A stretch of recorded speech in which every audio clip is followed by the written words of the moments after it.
জুলাই অভ্যুত্থানে হত্যাকাণ্ডের ঘটনায় রাজশাহী বিভাগে ১১৮টির মধ্যে ৬টি মামলার তদন্ত শেষ হয়েছে। আগামী মাসে আরও একাধিক হত্যা মামলার তদন্ত প্রতিবেদন জমা দেবে পুলিশ।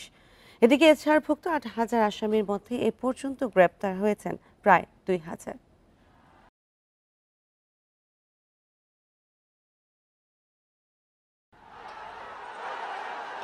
২৪ জুলাইয়ে রাজশাহী বিভাগ জুড়ে ছিল শিক্ষার্থীদের দুর্বার আন্দোলন। শেষ সময়ে তীব্র আকার ধারণ করে আন্দোলন। প্রতিদিনই বাড়তে থাকে হতাহতের সংখ্যা। জুলাই অভ্যুত্থানে শহীদদের পরিবারগুলো এখন হত্যাকারীদের বিচারের অপেক্ষায়। আহত জুলাই যোদ্ধারা এখনও বয়ে বেড়াচ্ছেন যন্ত্রণা।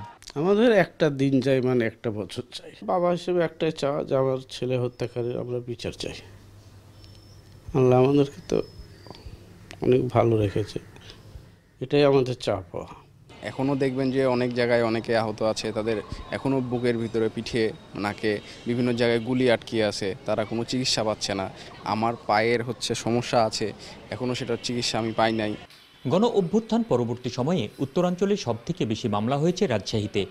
এর মধ্যে মহানগর পুলিশের তদন্তে রয়েছে 2টি হত্যা মামলা সহ 29টি মামলা। আমাদের মোটামুটি যারা ঘটনার সাথে ছিল বা যাদের উপস্থিতি আমরা নিশ্চিত করতে পারছি, আমরা আইডেন্টিফাই করে ফেলছি। মামলাগুলো তদন্ত আমাদের এখন মোটামুটি শেষ পর্যায়ে। অভ্যুত্থানের হত্যার ঘটনায় রাজশাহী বিভাগে 22টি হত্যা মামলা হয়েছে। সর্বোচ্চ 9টি মামলা বগুড়ায়। এছাড়া সিরাজগঞ্জে 8টি, রাজশাহীতে 2টি, জয়পুরহাটে 2টি ও পাবনায় 1টি হত্যা মামলা হয়েছে।